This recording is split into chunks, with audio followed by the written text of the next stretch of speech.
Let me begin with a simple question. How many times have you promised yourself a new beginning? New year, new month, latest Monday. You look in the mirror and you say, "This time I mean it." And for a few days, you do. You set alarms, you make lists, you feel the thrill of possibility. Then the weather changes, maybe outside, maybe inside, and the plan slips. You take a day off, you miss a morning. You tell yourself you'll get back on track tomorrow. But tomorrow arrives disguised as more of the same, and your goal drifts back into the amber of someday. If this sounds familiar, you're not broken, you're human.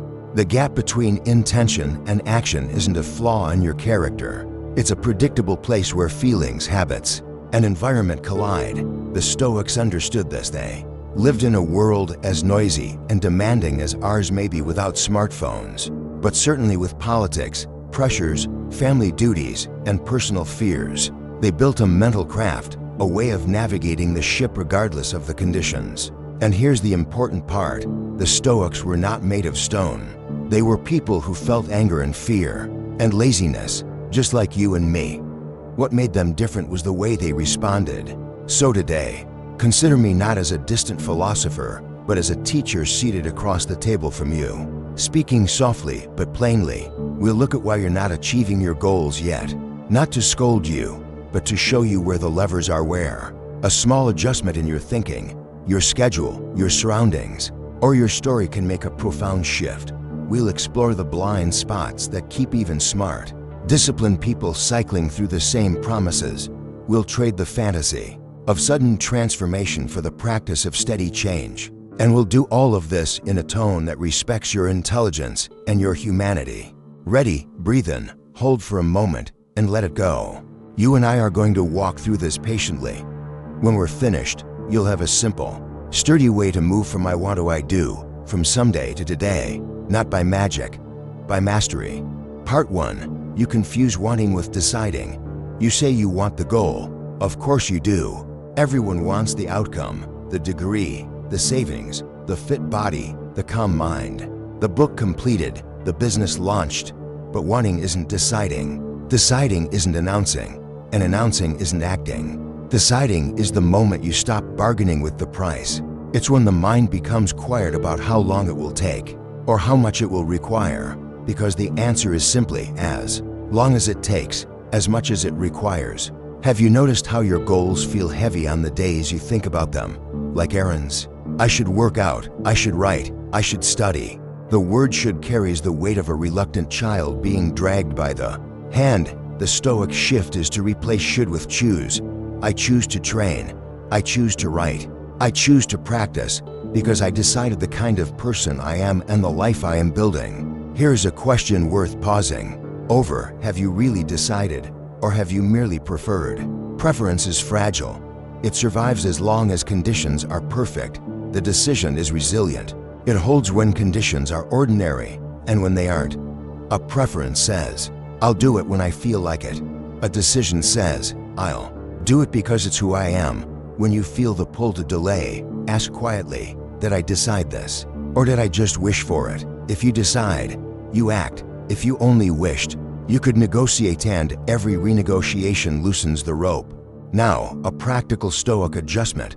Shrink the threshold. If your goal asks you to leap, you will hesitate. If it asks you to step, you will move. You are not less serious about making it easy. To begin, you are wiser. One paragraph, not a chapter. 10 minutes of practice, not the perfect session. 5 push-ups, not the complete workout. Every day, aim to keep the promise in miniature, because small, honest victories accumulate into identity. Tell me, which person is closer to finishing a book? The one who plans to write 2 hours daily and writes none, or the one who writes 5 honest minutes without excuse every single day? We both know the answer. When you shift from wanting to deciding, you close the exit doors. You make progress non-negotiable but flexible in size. You stop asking if you will do it, and you begin asking how you will do it today. The world can't stop that kind of person for long. Part 2. You haven't accepted the price tag. Every goal carries a price. The time, the attention, the discomfort, the opportunity cost. Failure to name the price ensures 2 outcomes. First, You will be surprised by predictable discomfort. Second, you will misinterpret discomfort as a sign. You chose the wrong goal. It's neither. It's the price tag. The Stoics practiced something called premeditation of difficulty. They rehearsed the obstacles mentally before entering the arena, not as pessimists, but as craftsmen.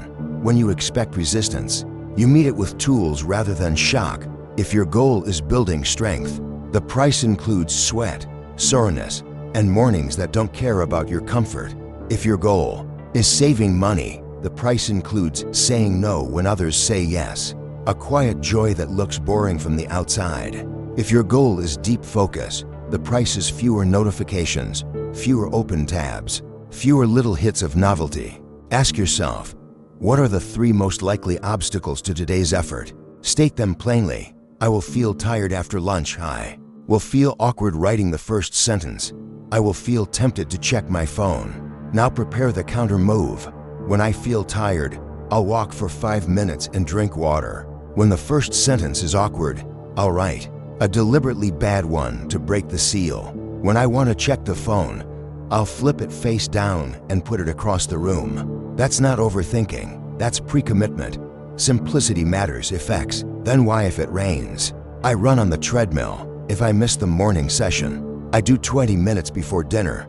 If my friend cancels, I train alone. You don't stand at the fork wondering which road to take. You laid out the route ahead of time. Let me ask, how many times has predictable friction surprised you into quitting? How often have you mistaken boredom for a message that your goal is wrong? Boredom, in Stoic work, is not a message, it's a metric. It tells you are passing through the valley where skill deepens and where shiny alternatives scream louder. If you accept the price tag, boredom becomes a place you recognize and can navigate. Part 3, you negotiate with feelings instead of principles. Feelings are real. They are not always reliable. Think of them like weather, important to observe, foolish to obey without question. How many decisions have you delayed because you were waiting to feel ready? Readiness is a sensation that often arrives after action, not before. Ask any runner how many times they felt unmotivated until the first few steps, and see how quickly the system warms up. The Stoic move is simple. Act according to principles. Check feelings afterward. If you train only when it's pleasant, or write only when it flows, you make progress the servant of mood. Principles are anchors, health over comfort, craft over vanity, practice over performance. When the storm of feeling arrives lazy, anxious, indifferent, you touch the anchor and begin anyway. You might say, but I don't want to force myself. I understand. We aren't forcing. We are coaching. There's a tender firmness in the Stoic voice. It doesn't shout, it insists. It says, we begin now, and then we begin. A short ritual helps. Count down quietly. 3, 2, 1. On 1, your body moves before the mind invents another excuse. Another ritual. 3 breaths, deep and slow, eyes open on the exhale. On the 3rd exhale, you start. These things sound trivial. They are not. They place the gears of your day in your own hands. Include a practice of voluntary discomfort. Once or twice a week, choose something a little unpleasant on purpose. A cold shower, a brisk walk in the rain, a meal without seasoning, a simpler outfit than you prefer. Not to punish yourself, but to remind the nervous system that you can do difficult things calmly. When the time comes to keep a promise under ordinary discomfort, the body remembers, we've been here before, and we didn't panic. Ask yourself, what feeling do I most often obey? That keeps me from the first step. Is it the feeling of uncertainty? The feeling of being judged? The feeling of not being perfect yet? Give it a name. Thank you for trying to protect yourself. Then take it along for the ride while you act by principle. Part 4, your environment still belongs to the old you. Willpower is precious and finite. The environment is silent and constant. If your surroundings are built for distraction, you will need heroic discipline every day. The Stoic doesn't. Make heroism the daily plan. The Stoic makes wisdom the plan. Reduce the number of times you must say no. Look around the places where you spend your time. Are the tools for your goal visible and ready? Is the friction to start low? If your guitar is in the case under the bed, learning will always be a negotiation. If your running shoes are by the door and your playlist is queued, running becomes the default. If your phone lives on the desk while you write, your mind will be peppered by 1,000 tiny invitations. If your phone lives in another room, the invitations fall silent. You didn't become a better person. You became a better architect. Design cues into your space that remind you who you are becoming. A printed schedule beside the kettle. A single index card on the mirror with one line, craft over comfort. A water bottle on the desk with a sticky note that says breathe. These are little lighthouses for foggy moments. Now, your social environment. Are you surrounded by people who pull you toward ease at all costs? Or by people who pull you toward meaning at fair cost? You don't need to cut off the world. You do need to curate inputs. Talk weekly with one person who takes their own promises seriously. Join a small group that practices what you want to practice. If that sounds old-fashioned, it's because it is and it works. We become like communities because we are built for imitation. Use that fact in your favor. A logistical note. Calendar your effort as if it were a real appointment because it is. If your goal matters, it occupies time and space. People who keep promises to others, but not themselves often, forget this. They let their calendar be a museum of other people's priorities. A Stoic calendar makes room for the self without apology. Part 5. Your plan is vague.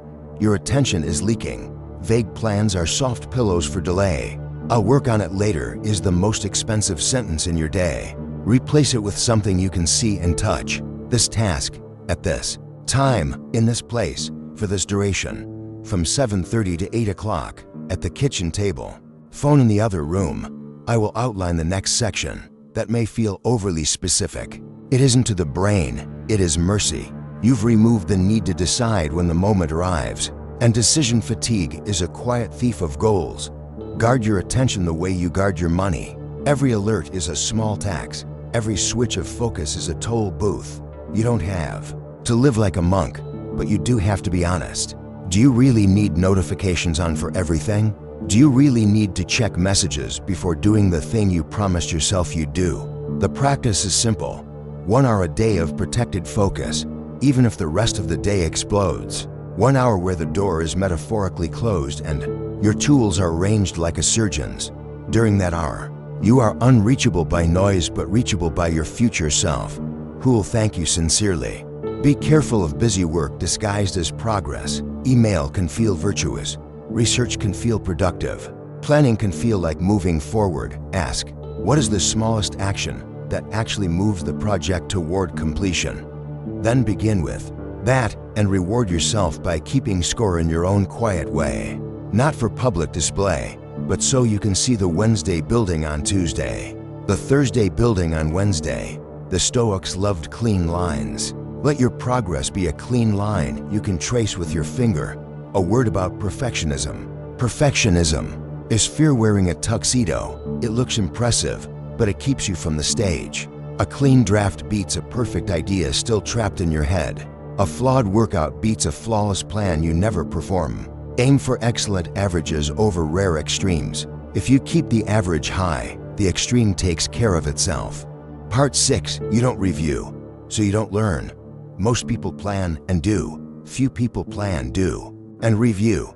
Review is where the wisdom hides. Seneca described an evening practice. Ask yourself, what did I do well? Where did I fall short? What can I do differently tomorrow? Not as self-punishment, but as a gentle accountant closing the books. 10 minutes at night can save you 10 weeks of repeating the same mistake. Without review, you rely on memory, which is kind to your ego and cruel to your growth. With review, you spot patterns. You notice that you always skip the gym on Wednesdays because meetings run late, so you move your training to mornings on that day. You notice that you always lose momentum on day 4 of any new streak, so you design something easier for day 4, a shorter version that keeps the chain intact. This is not indulgent, this is engineering. Measure what you control. Weight on the scale is a lagging indicator. Workouts completed are a leading one. Revenue is lagging. Sales calls made are leading. Followers are lagging. Essays posted are leading. When you track leading indicators, you reclaim power. The Stoics talked often about the distinction between what is in your control and what is not. Put your scoreboard inside your circle of control, and your motivation stops riding the elevator. Do this weekly. Sit with your calendar for 15 quiet minutes. Look at your goals. Then look at your week and ask, does this schedule belong to the person I am becoming? If not, change one thing. That's it. Not 7. 1. You can always do 1. Part 7. Your identity is still telling the old story. Every goal competes with an identity. If you see yourself as the disorganized one, your desk will arrange itself accordingly. If you see yourself as not a morning person, your first alarm becomes a negotiation with your story. Stoicism is identity work dressed as practicality. It asks, what kind of person do you intend to be? Then it asks you to perform small acts in alignment until the identity fits like a well-worn jacket. Here's a phrase that changes lives. I am a person who. Complete it softly. Not as a boast, but as a promise. I am a person who keeps one small promise to myself every morning. I am a person who turns feelings into fuel, not excuses. I am a person who makes it easy to begin. Let this sentence guide your choices the way a compass guides a hike. When you stumble and you will, don't turn the stumble into a biography. Return to the sentence. Rehearse it. Enact it in miniature. If you've held an identity of failure, you may fear success for a strange reason. Success forces a new story. It invites new responsibilities, new expectations, new eyes. Be kind to the part of you that hesitates here. Thank you for keeping yourself safe. Then ask, what would a calm, competent version of me do next? Do that one act. Your identity will update in the background while you live your answer. Sometimes an anti-goal helps clear the fog. I refuse to be the person who breaks their word to themselves. Speak it gently and firmly. Humans respond to lines we will not cross. A line like that protects you when convenience whispers. If you do break it, and we all do repair quickly, apologize to yourself the way you would to a dear friend and move on with dignity. The past is a classroom, not a prison. Part 8. You're keeping your goal in the future to avoid losing face today. This one is subtle. As long as the goal lives in the future, it cannot fail in the present. Keeping it out there protects your pride. Bringing it in here risks disappointment. So you delay, you research more, you wait for the perfect time. But the perfect time is a mirage that steals years. A Stoic accepts the risk of small public failure now to avoid the certainty of private regret later. Launch the imperfect draft to a trusted circle. Enter the 5K before you feel ready. Apply. Even if one bullet point is missing, quietly, you will discover something. Reality is kinder than your imagination. People are too busy with their own lives to judge yours harshly. And the ones who would judge, you are not living for them anyway. Bring the goal into today by defining the smallest visible deliverable. If you're writing a book, share a page with a friend on Friday. If you're starting a business, make your first sale to one real human by the end of the month. If you're learning a language, record yourself speaking for 60 seconds this weekend. The moment a goal becomes visible, it also becomes accountable, no longer a mist, but a thing you can touch. Ask yourself, what is the one action that would make this goal undeniably real? In the next 7 days, do that soon and watch how the future moves toward you. Part 9. You've been ignoring the body that must carry the mind. Ambition treats the body like a vehicle that will always start. Wisdom treats it like the partner it is. When you're exhausted, everything looks heavier. When you're dehydrated, your willpower is brittle. When you're undernourished, your patience is thin. Many motivation problems are simply body problems in disguise. A few steady choices transform the terrain. Protect your sleep like a sacred appointment, not perfectly consistently. Create a runway to bed that's quiet and simple. Dim light, no scrolling in the last half hour. A page or two of something gentle. A quick review of your day. Move your body daily, even a little, because the mind rides inside the body and wants a well-tuned ride. Eat like someone who intends to. Be present for the long seasons of their life. None of this is glamorous. All of it is foundation. And breathe, truly breathe. Short, frantic breaths are a telegraph from your nervous system that danger is near. Long, slow exhalations are a signal that you are not prey before a difficult task. Breathe in for 4, out for 6, 5 times. The task will not change, but you will, and that's enough. The Stoics did not worship discipline. They prepared for it. They set the conditions so that the ordinary demands of a day did not knock them off their feet. You can do the same, beginning tonight. Part 10. A simple Stoic operating system. Let me gather the threads into something you can carry. Each morning, make a quiet decision, not a loud declaration. Open your journal and write one sentence. Today I choose your goal by doing your smallest concrete action. Then prepare the prize. Name the 3 most likely obstacles and the simple counter moves. Arrange your environment. Clear the space, stage the tools, and move the phone. Now step across the threshold, 3 breaths, a countdown, and begin. During the work, keep it single-threaded. When you feel the itch to switch, notice it like a distant bell and return to the task at hand. When discomfort arrives, greet it politely and continue. When a thought insists that you need to be perfect, smile and proceed anyway. When you finish, however small the session, say out loud, "Good." It may feel silly, do it anyway. It puts a period at the end of the sentence. In the evening, review with kindness. What did you do well? Where did you fall short? What will you do differently tomorrow? Set one adjustment. Close the book and sleep. That's the day. Repeat it enough times, and your days become a rope strong enough to pull you across the river between wishing and becoming. Remember, you are not chasing a feeling. You are building a life. Some days the feeling will be bright. Some days it will be neutral. But the life you are building will remain, whether you wake up joyous or ordinary. That's the promise of this way. You don't need to be extraordinary to live an extraordinary life. You need to be honest today, useful today, and faithful to the small plan you made this morning. I don't need you to believe you can change dramatically by tomorrow. I do need you to believe in the quiet road. It's the road where you keep one promise today. The road where you accept the price without complaint. The road where you act from principle, not from passing weather. The road is where you arrange your environment to help you, not to test you. The road where you protect one hour like a garden and let something meaningful grow there. The road where you review at night, adjust, and rest. You and I both know grand speeches are cheap, but a hand on your shoulder and a calm voice saying, "Begin now, begin small, begin again," can be priceless. So let me put my hand on your shoulder and say this to you directly. You are closer than you think, not because your goal is easy, but because you are capable of steady work. You can choose to be a person who does small, hard things without drama.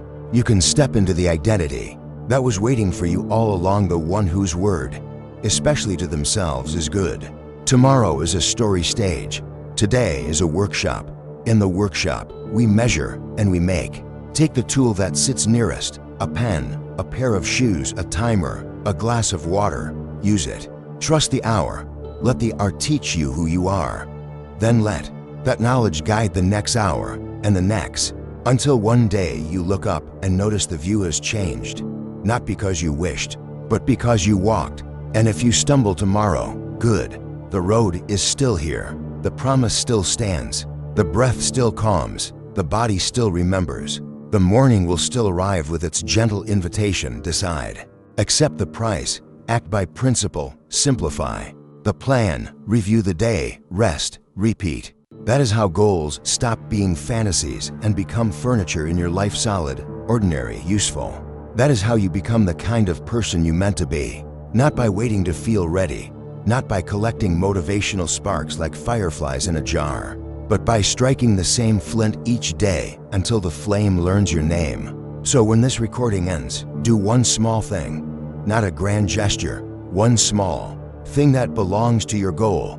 Lay out the clothes, write the first sentence, pour the water, open the book, send the email, stand up and stretch, and walk once around the block. Whatever your craft asks of you in this next honest minute, do that.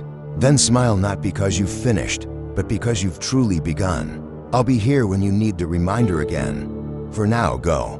Walk the quiet road.